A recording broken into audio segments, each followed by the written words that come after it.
जय मसीह की। आज परमेश्वर के नाम को स्तुति हो, परमेश्वर के नाम को धन्यवाद हो। देश के बारे में, राष्ट्र के बारे में हम गहराई से थोड़ा अध्ययन करेंगे। हमारे देश के बारे में हमारी कौन सी जागरूकता रहना चाहिए उसके बारे में थोड़ा अध्ययन करेंगे। व्यवस्था व विवरण की किताब 32 अध्याय और 8वीं आयत में 8वें वचन में ऐसा लिखा है, परम प्रधान ने एक एक जाति को निज निज भाग में बांट दिया। परम प्रधान ने एक एक जाति को निज निज भाग में बांटा दिया और मनुष्य को अलग अलग बसाकर देश देश की सीमाएं हद ठहराई और मनुष्य को अलग अलग बसाकर देश देश की सीमाएं हद ठहराई।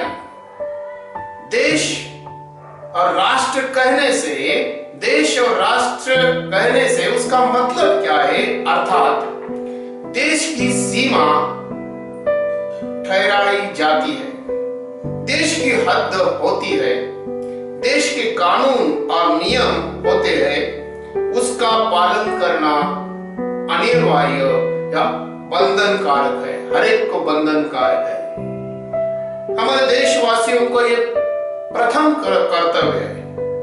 हमारे देश को अभी, हमारे देश को मुफ्त में जो संपत्ति मिली, जो साधन संपत्ति मिली, उसमें पहली जो संपत्ति है, जो मुफ्त में मिले हुए जो संपत्ति, हवा,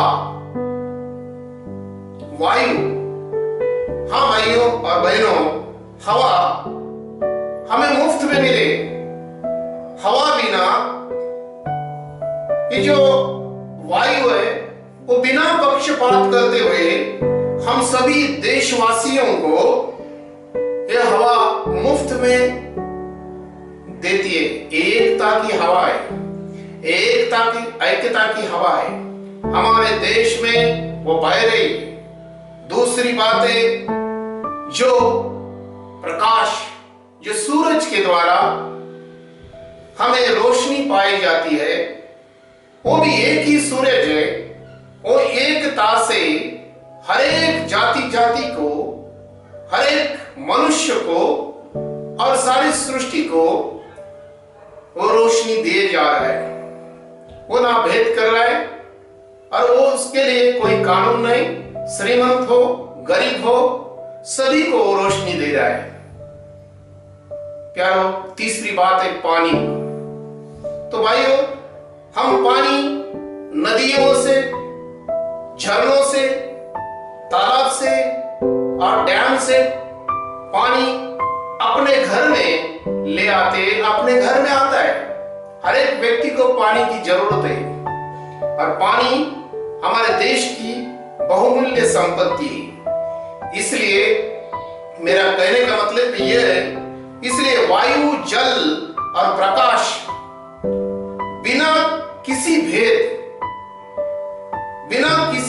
सभी मनुष्य को मुफ्त में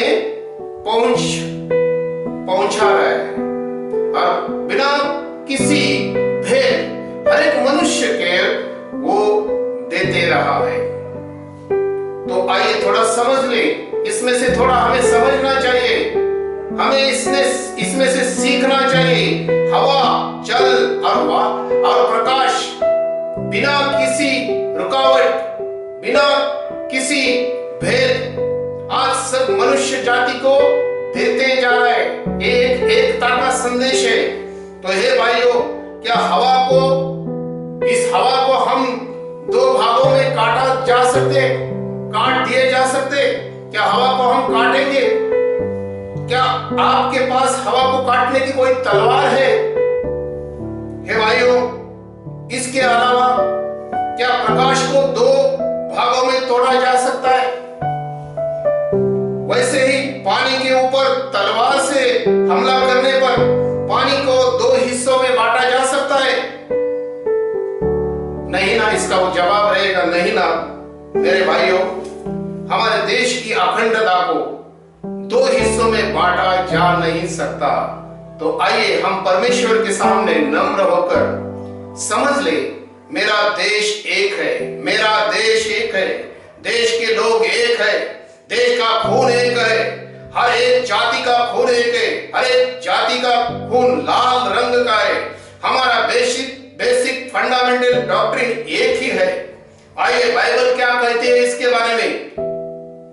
प्रेरितों के काम 17 अध्याय और 26 वचन में ऐसा लिखा है, ऐसा लिखा है, ईश्वर ने एक ही मूल से मनुष्य की सब जातियां सारी पृथ्वी पर रहने के लिए बनाई है।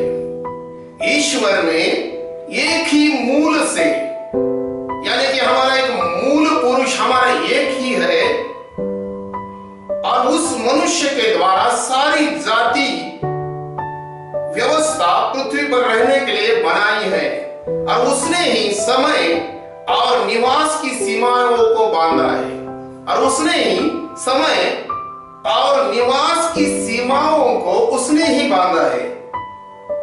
इसका मतलब है एक ही मूल से, एक ही आदम के द्वारा सारी मनुष्य जाति पाई जाती है। तो रोमियो की किताब में हम पढ़ते आदम और हम उसकी संतान हैं। तो आदम और हम उसकी संतान हैं, तो हमारा और उनका खून एक ही है। उसी की संतान में हम सारी मानव जात यहाँ पाई जाती है।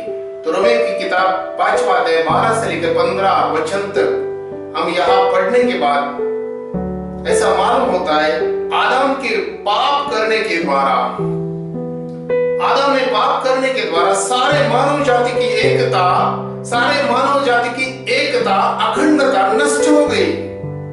हर इंसान की सोचने का तरीका अलग अलग हो गया, और हर इंसान एक दूसरे के बारे में भला सोचने के अलावा बुरा सोचने लगा है, और उनका काम करने का तरीका अलग हो गया, काम करने के अंदाज अलग अलग हो गए, और अलग अलग तरीके के वो काम करने लगे, और ऐसी उनकी व्यवस्था हो गई, और ऐसी उनकी जाति हो गई। तो परमेश्वर के नाम को धन्यवाद हो। व्यवस्था विवरण की किताब फिर से कम बार पढ़ने के बाद हमें मालूम पड़ेगा 32 अध्याय 7 और 8 वचन में यहाँ पढ़ने के बाद हमें मालूम पड़ता है, इसलिए अलग अलग सीमाओं में राष्ट्र में परमेश्वर ने लोगों को बांटा दिया। इसलिए अलग अलग सीमाओं में परमेश्वर ने लोगों को बांट दिया। अभी सब देशवासियों को नम्र निवेदन है कि सब मानव जाति को एक सूत्र में या एक धागे में आने की जरूरत है।